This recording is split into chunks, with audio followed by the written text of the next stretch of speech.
ഇന്ന് കഠോപനിഷത്തിനെ പറ്റിയിട്ടാണ് പറയണത്. അപ്പം അതിൽ നചികേതസിൻ്റെ കഥ. വജശ്രവസ് എന്ന് പറയുന്ന രാജാവിൻ്റെ മകനാണ് നചികേതസ്. വജശ്രവസ് വലിയ എന്താ പറയുക ഭക്തനും ദാനധർമാദികൾ ചെയ്യുന്ന ആളും ഒക്കെ ആയിരുന്നു.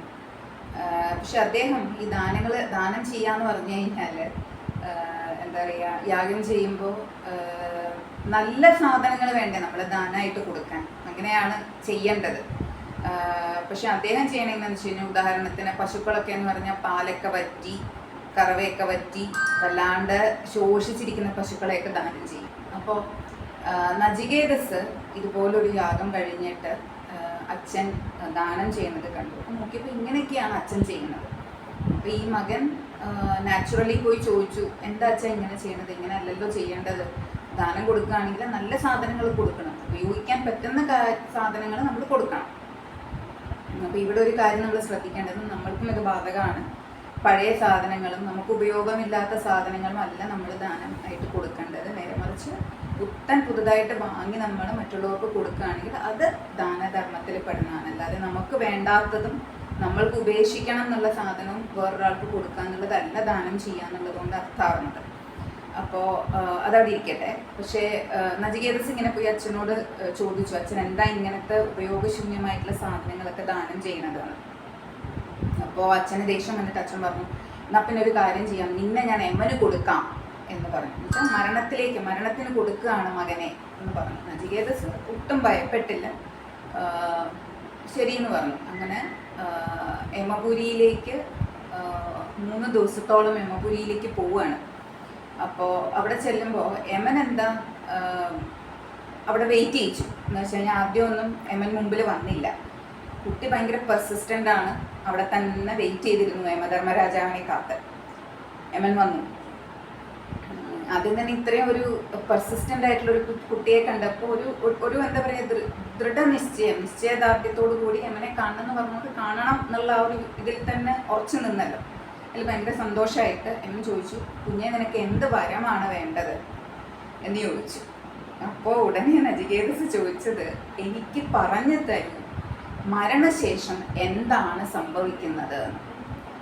അപ്പം യമൻ ആകെപ്പാട് അബദ്ധമായി. എന്ത് പറഞ്ഞു, അതല്ല കുഞ്ഞെ, നിനക്ക് എന്ത് വേണം, ഈ ലോകത്തിൽ എന്തൊക്കെ സുഖങ്ങൾ വേണമെങ്കിലും എന്ത് ധനം വേണമെങ്കിലും നീ എന്ത് വേണമെങ്കിലും ആവശ്യപ്പെട്ടുള്ളൂ, അതൊക്കെ ഞാൻ നിനക്ക് തരാം എന്ന് പറഞ്ഞു. നചികേതസ് കുഞ്ഞാണെങ്കിലും അതിൻ്റെ ബുദ്ധി ഒന്ന് ആലോചിച്ച് നോക്കുക. ആ കുഞ്ഞിൻ്റെ യമനോട് ചോദിച്ചത് എന്താണെന്നറിയോ, ശരി ഇതൊക്കെ തന്നു കഴിഞ്ഞാലും ഒരു ദിവസം നശിച്ചു പോയില്ലേ, പിന്നെ പതുക്കെ നേടിയിട്ട് എനിക്ക് എന്താ കാര്യം, എനിക്കിത് പറഞ്ഞു തരൂ, ഈ ജീവൻ എന്താണ് സംഭവിക്കുന്നത് മരണശേഷം എനിക്ക് പറഞ്ഞു തരുമെന്ന് നചികേതസ് യമനോട് ചോദിക്കുകയാണ്. അപ്പോൾ യമൻ അപ്പോഴും വിട്ടുകൊടുക്കണില്ല, പറഞ്ഞു കൊടുക്കാൻ മടിച്ചിട്ട് വീണ്ടും എന്താ പറയുക ഇങ്ങനെ പ്രലോഭനങ്ങളിൽ വീഴ്ത്താൻ നോക്കുകയാണ്. പക്ഷെ അപ്പോൾ നചികേതസ് അതൊന്നും ശ്രദ്ധിക്കണില്ല. നചികേതസ് ആ കുട്ടി ചോദിക്കണത്, എനിക്ക് ഇതിന് ശേഷമില്ല മരണശേഷം എന്താണ് എനിക്ക് സംഭവിക്കുന്നതെന്ന് പറഞ്ഞു കൊടുക്കുന്ന പറയണം. അപ്പം യമധർമ്മരാജാവിന് സന്തോഷമായിട്ട് അദ്ദേഹം പറഞ്ഞു കൊടുക്കുകയാണ്, ഈ ജീവൻ ശരീരത്തിൽ നിന്ന് വിട്ട് പോയി കഴിഞ്ഞു കഴിഞ്ഞാൽ പ്രാരാബ്ധ കർമ്മ അനുസരിച്ചിട്ട് പല ലോകങ്ങളിലും ചുറ്റി വീണ്ടും പല ശരീരങ്ങളിലേക്ക് എത്തപ്പെടുകയാണ് ചെയ്യുന്നത്. പക്ഷെ അങ്ങനെ വരാതിരിക്കണം എന്നുണ്ടെങ്കിൽ നമ്മൾ ഈശ്വരനെ ധ്യാനിക്കണം, ഈശ്വരനെ പറ്റി അറിയണം, ഭഗവാനിൽ ശ്രദ്ധയുണ്ടാവണം.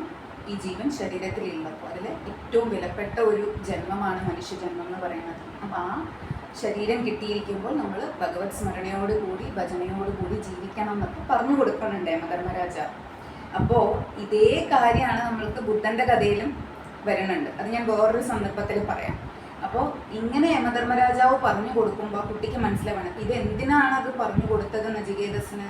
നാളെ കഠോപനിഷത്തായിട്ട് നമ്മളെപ്പോലുള്ള ആളുകളിലേക്ക് ആ ഉപനിഷത്ത് എത്തുകയും നമ്മളത് മനസ്സിലാക്കുകയും വേണം എന്നുള്ളതാണ്. ഈ ലോകത്ത് നമുക്ക് എന്തൊക്കെ തരാന്ന് പറഞ്ഞാലും പല പ്രലോഭനങ്ങളും നമുക്ക് ഉണ്ടാവും.